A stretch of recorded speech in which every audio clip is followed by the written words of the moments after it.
Watch this bit. This is good. Hello and welcome to another video, and today we're looking at the PlayStation 5. Yeah, it's coming from Wired.com, this exclusive article. It says a deeper look at the PlayStation 5. A deeper look, we've not really seen anything apart from it. That thing that would look like something out of Star Trek, the development kit, that was a weird looking thing. It looked, as some have said, it looked like something out of the 90s, but yeah, it was just rather weird indeed. But as sure as as sure as I can't pronounce eggs, it was a lot, too many G's in there, too many G's. Sony's PlayStation 5, was it going to be called something else? Xbox say their next console was going to be called Scarlet, or that's Project Scarlet, whatever. We have the PlayStation 1, PlayStation 2, PlayStation 3, PlayStation 4, obviously called the PS1, PS2, PS3 or PS4. And Sony can reveal today, on 8th of October 2019, that the 5th PlayStation console is called, drum roll please, the PlayStation 5. Yeah, what a flipping surprise. I'm getting a headache just thinking about it. And why I'd say now the name's official, we get more details about this Sony's next-gen console, from haptics packed controller to UI improvements, user interface. That's what UI stands for. So the article reads, ever since the original PlayStation hit the market in 1994, Sony's series of video game consoles has stuck to the numbers. No Super, no Max, no Code Red Extreme, no 360, just PlayStations 2, 3 and 4. With such unwavering consistency, the name of the next iteration has been a question only in the technical sense. But Sony CEO Jim Ryan is ready to answer it. And he says it will be the PlayStation 5. It's nice to be able to say it, like a giant burden has been lifted from my shoulders. Yeah, just like that time I went to the toilet today and finally got rid of that big log. And in terms of when it's coming out, Holidays 2020, which in English, because that's an American term, in English that means Christmas. So no surprises. No surprises that it's the PS5 is called the PlayStation 5, which everyone will call the PS5. And yeah, it fits in with the design of the branding on the packaging. And it's also coming out around about Christmas time, which is the same time when the next Xbox is coming out. Well, what a surprise. Sony hasn't said too much about the console since April, when Wired broke the story about development efforts on what was then only known as the next-gen console. In fact, they haven't said anything. They skipped E3, during which Microsoft unveiled details about its own next-gen console. Console. Yeah, I mean, you can console people who are waiting for this thing to come out. We've got another whole year to go yet, and before both of them, we're getting the Intellivision Amico, and I'm looking forward to that. But like the PS5, the Xbox machine will boast a CPU based on AMD's Ryzen line and a GPU based on the Navi family. Is that like in the Navi? Like the PS5, it will ditch the spinning hard drive for a solid-state drive. Now, though, in a conference room at Sony's US headquarters, Ryan and system architect Mark Cerny are eager to share specifics. But before they do, Cerny wants to clarify something. When we last discussed the forthcoming console, he spoke about its ability to support ray tracing, a technique that can enable complex lighting and sound effects in 3D environments. And I will just say that I'm thinking of buying a new PC. Do I buy one which has a ray tracing card in it? Probably yes. Why not? But yeah, I suppose as well, if you can now get a demo of PS Now and download that to your PC, if you're going to be doing that when the PS5 comes out, it's going to be a pretty good idea if you can just basically have the ray tracing in there, so you can do everything that the PS5 can do. Then again, I mean, that's it, whether you're streaming games online or not through PS Now. So that sort of last 30 seconds of me talking may be a complete waffle that you can just completely ignore. Anyway, given the many questions he's received since, he fears he may have been ambiguous about how the PS5 would accomplish this, and confirms that it's not a software level fix which some had feared. There is ray tracing acceleration in the GPU hardware, which I believe is a statement that people were looking for. A belief borne out by my own Twitter mentions, the guy who wrote the article, which for a couple of weeks in April made a graphics rendering technique seem like the only thing the internet had ever cared about. With that in hand, back to the PS5 solid-state drive, which Sony first extolled for the way that it can turn loading times from a hassle to a blink. It's not just the speed that makes the SSD formidable, he says, but the efficiency it offers. Think about the hard drive in a game console, spinning like a 5,400 RPM vinyl record. I've got a 7,200 speed hard drive in my PC. Or maybe 5,400 is all that's in the regular consoles, who knows. But for the console to read a piece of information off the drive, it first has to send out the disk head like a turntable needle to find it. Each seek, as it's known, may only entail a scant handful of milliseconds, but its seeks do add up. To minimise them, developers will often duplicate certain game assets in order to form contiguous data blocks, which the drive can then read faster. We're talking common stuff here. I was going to say common sense stuff. We're talking common stuff here. Lampposts, anonymous passers-by. What, has he been on the Loopy Toast or something? Or the same sort of happy tabs that Atari VCS have been on. But data adds up too. Sony says that if you look at a game like Marvel's Spider-Man, which they made look brilliant on E3, and then it scaled back on the graphics considerably when it actually came to be released, there are some pieces of data duplicated 400 times on the hard drive. The SSD sweeps away the need for all that duping. I bet it doesn't. So not only is the raw read speed dramatically faster than a hard drive, but it saves crucial space. They'll just duplicate it anyway. How developers will take advantage of that space will likely differ. Some may opt to build a larger or more detailed game world, others may be content to shrink the size of the graphics or the size of the games or patches. Either way, physical games for the PS5 will use 100 gigabyte optical discs inserted into an optical drive that doubles as a 4K Blu-ray players. Well, finally,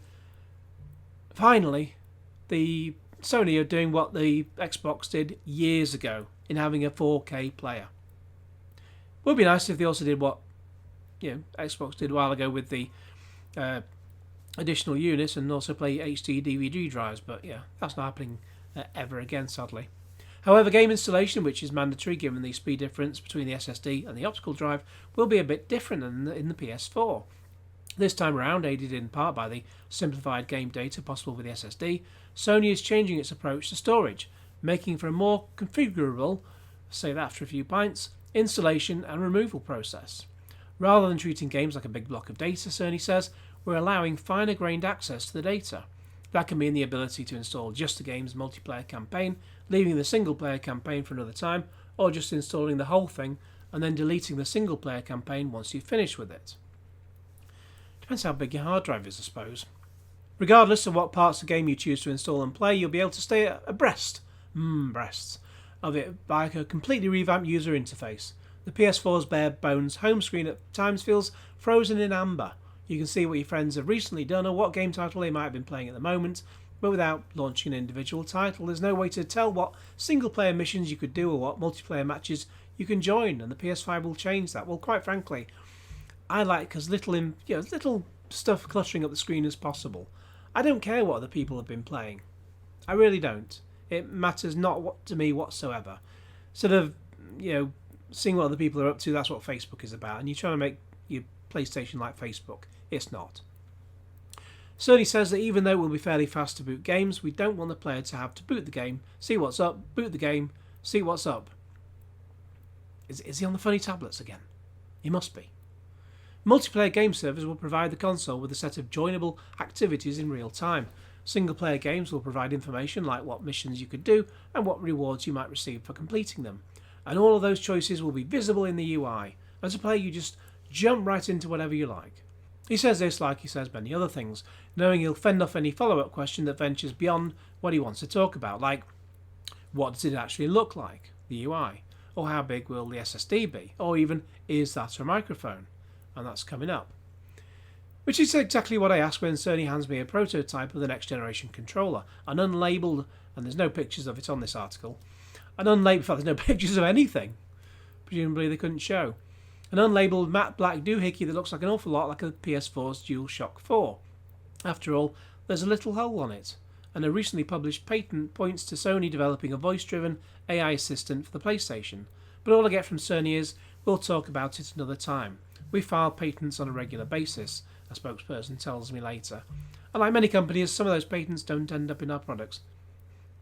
Well, some do and some don't. I was getting ahead of myself with that sentence. But how many people actually talk to their machines? I don't. I mean, the only time I'll talk to my phone is if I just want to search for something briefly and I just want to say the name of it quickly. And it's quicker to say that rather than type it in. Quite frankly, I don't want to be doing that when I'm in the earshot of other people because they will think I'm mad. It's like people who talk on Bluetooth headsets. They look like they're mad. So, yeah, I don't need to talk to anything. I mean, sometimes I end up saying something, and the PSVR headset's still connected into the whole machine, even though the PSVR breaker box is not for my current PlayStation 4. And it sometimes tells me, you know, say this, say that PlayStation, say PlayStation, do this. I don't want to do that. You know, I usually just say microphone off to make it go away. It's just, I find it completely unnecessary. I think when Minority Report came out in 2001, that looked amazing. You know, you could talk to things, you could just move your arms about, and it seemed like the future of everything. And then along came Xbox Connect, and I just thought, yeah, it's not all that, and I'd rather just use my controller to navigate around the screen. But then we get onto the controller, which we know will be called the DualShock 5, but Sony just says it doesn't have a name yet. So yeah, that'll be a big reveal for later, like the PlayStation 5 is called the PlayStation 5. But it does have some more features that Sony wants to talk about. One is adaptive triggers that can offer varying levels of resistance to make shooting a bow and arrow feel like the real thing. The tension increasing as you pull the arrow back, or make a machine gun feel far different from a shotgun. It also boasts haptic feedback, far more capable than the rumble motor console gamers are used to, with highly programmable voice coil actuators located in the left and right grips of the controller. This is sounding expensive. Combined with an improved speaker on the controller, the haptics can enable some astonishing effects. First, I played through a series of short demos, courtesy of the same Japan studio that designed PlayStation VR's Astro Bot Rescue Mission. I've not played that, but I have played the best VR game I've played. Actually, Arca's Path was a good one. Arca's Path, ARCA''S Path.